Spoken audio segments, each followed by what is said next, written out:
Salam sejahtera, my boys and my student. Hari ini cikgu sambung lagi untuk unit 6, pembangunan negara bertunjangkan integriti pada page 78 dan 79. Seperti yang sebelum ini, cikgu dah terangkan bagaimana nak mewujudkan atau melaksanakan amalan kejujuran, integriti dalam pembangunan negara. Hari ini, cikgu nak membincangkan tentang kepentingan integriti demi pembangunan negara. So, kita melihat pada pembangunan negara. Pertama sekali ialah untuk meningkatkan imej negara.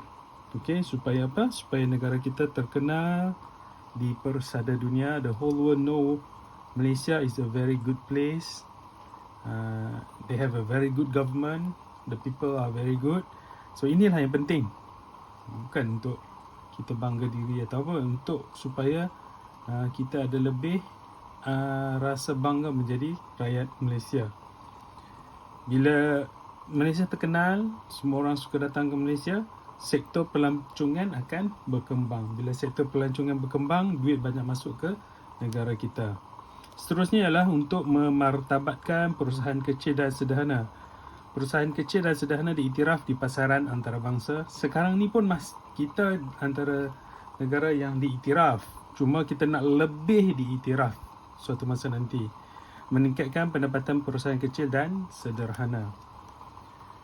Mewujudkan sistem pentadbiran yang telus, iaitu negara yang bebas rasuah, lebih sistematik dan kebolehpercayaan dan keyakinan rakyat terhadap pentadbiran negara tu adalah sangat tinggi.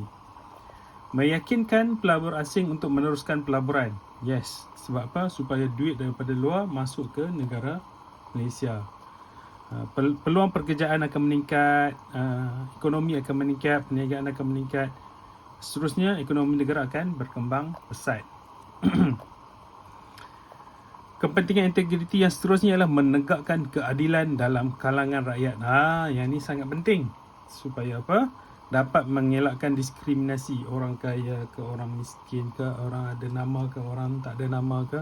Semuanya mendapat keadilan dari segi undang-undang. Akan mewujudkan masyarakat yang lebih harmoni, tidak kira bilangan, tidak kira latar belakang kaum dan agama. Bila integriti ni dapat dijalankan, dia akan melahirkan budaya kerja yang lebih efisien. Semua orang buat kerja dia, tiada rasuah, produktiviti kerja meningkat. So kita akan menjadi contoh kepada negara-negara lain. Seterusnya, cikgu tambah lagi 2 benda yang cikgu rasa sangat penting. Nombor 1, yang paling penting kenapa integriti ini perlu ada dalam pembangunan negara ialah memanfaatkan sumber negara dengan cara yang terbaik. Memanfaatkan sumber negara.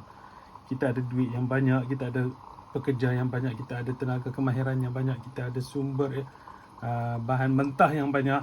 Tapi macam mana kita menguruskan dengan cara yang terbaik?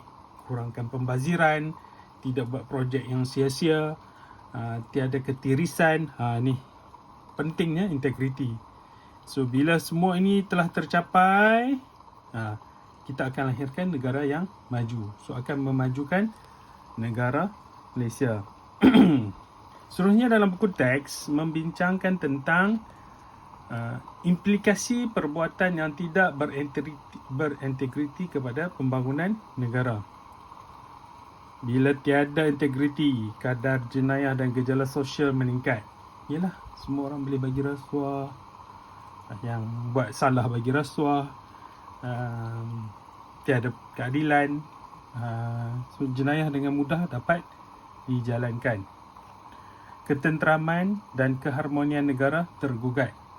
So kita akan rasa tidak aman, rasa tergugat, rasa tidak selamat berada di negara Malaysia. Ini kesan, bukannya yang terjadi. Kita masih berasa selamat di Malaysia ni. Cumanya cikgu nak menerangkan implikasi jika perbuatan tidak berintegriti dalam pembangunan negara. Seterusnya, berlakulah ketidakadilan sosial dalam negara. Orang kaya menindas orang miskin, orang ada nama VVIP, VIP, orang kenamaan buat kesalahan tapi bebas. Ini yang kita nak elakkan, berlaku ketidakadilan sosial. Bukannya hanya undang-undang tu hanya untuk golongan orang bawahan, tak. Undang-undang di negara kita adalah untuk seluruh rakyat dan seluruh orang yang berada dalam negara Malaysia. So bila benda ni terjadi, kadar jenayah meningkat, tidak selamat, tidak tenteram, apa akan terjadi? Pelabur hilang kepercayaan, larilah. Daripada nak invest 5 bilion setahun ke Malaysia, lari pergi Indonesia. Contoh, bukannya yang terjadi. So kita nak tarik mungkin pelabur-pelabur besar daripada negara-negara yang lebih kaya, diinvest kepada negara kita. So bila benda ni terjadi, tapi saya rasa yang ni yang menyebabkan benda ni terjadi, pergolakan politik. Ini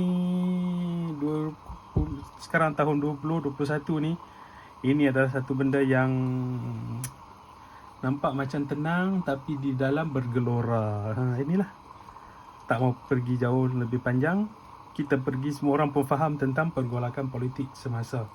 Mudah-mudahan dengan berlaku pergolakan politik sekarang, hari ini, dia akan mewujudkan negara yang lebih telus, lebih bersih, lebih ada check and balance yang bagus, lebih negara yang lebih bersih lah kita katakan. Negara yang lebih mengamalkan nilai-nilai moral yang tinggi dari segenap lapisan, daripada yang tertinggi sampai yang rendah, orang biasa. So inilah juga kesan kegiatan rasuah berleluasa. Ini sangat kita tak nak ni. Rasuah kita tak mau berlaku dalam Malaysia. Kalau orang buat salah, kita buat punishment, beri hukuman. Orang yang betul, berikan pembelaan. Campur tangan pihak luar dalam pentadbiran negara ini, kita mohon sungguh-sungguh benda ni tak terjadi. So setakat hari ini kita nampak negara Malaysia masih mempunyai orang kata apa, negara kita, pentadbiran negara masih kukuh dalam pentadbiran negara kita. Tiada campur tangan luar. Dan kita juga tak campur tangan dalam pentadbiran negara luar. Kita tak ambil tahu tentang negara lain. Kita ambil dasar berkecuali. Pembangunan dan ekonomi negara terjejas, of course, bila tak ada integriti, semua orang tak ada integriti daripada atas sampai bawah, pembangunan pasti terjejas. Ini merugikan generasi akan datang. Wujud jurang ekonomi, orang makin kaya, lagi kaya. Datuk sudah kaya, bapa makin kaya, cucu lagi kaya. Kita tak nak macam tu. Kita nak rapatkan jurang ekonomi. Maksudnya semua orang mempunyai gaya hidup yang hampir sama. Semua orang makan benda yang sama, lebih kurang sama. Okey? Dan seterusnya, yang paling utama sekali ialah imej negara terjejas. Ini yang sangat penting kita kena jaga. Tak nak imej negara terjejas. So ini adalah kesan-kesan ataupun implikasi, bahasa yang digunakan sekarang, implikasi tidak mengamalkan integriti dalam pembangunan negara ni. Sorry.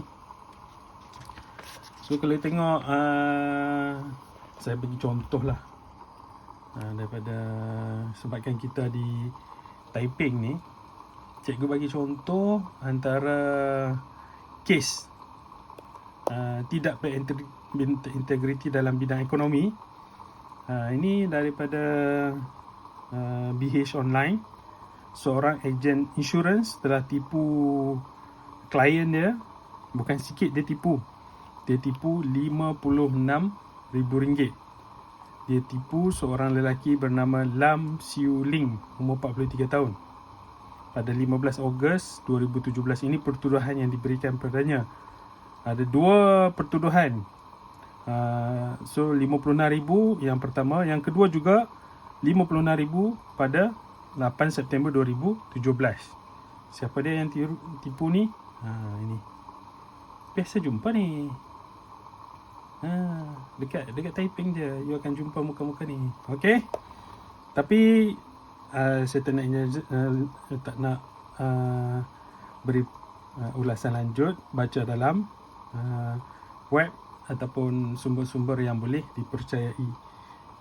So dia klien dia bayar 56,000, bukan sikit. So dia tak bayar pada company. So satu penipuan lah. Ini juga pecah amanah tipu pelanggan RM700,000. You bayangkan, seorang pekerja syarikat membekal ubat-ubatan mengaut keuntungan RM700,000 selepas dikesan melakukan pecah amanah dengan mengemukakan invoice palsu kepada pelanggan. Ini kantoi RM700,000. Dia sudah makan berapa ratus ribu, berapa juta, kita tak tahu. Tapi Ketua Polis Daerah Petaling Jaya pada masa tersebut ialah Assistant Commissioner Izani berkata tindakan suspek berjadi hidup pengurusan syarikat sebelum dia ditahan semalam. So ini adalah contoh yang berlaku dalam masyarakat kita hari ini, pada masa kini. Inilah contoh-contoh perbuatan tidak integriti. Bukan sikit. Bukan RM7, RM8, RM70,000, RM7,000, RM8,000, RM700,000, RM55,000. Macam-macam boleh buat dengan duit tu. So, kita semua kena lebih berintegriti. Moral of the story, lebih berintegriti supaya apa? Supaya suatu masa nanti kita akan lahirkan sebuah negara Malaysia yang sangat disegani, tiada rasuah. Sekian, terima kasih.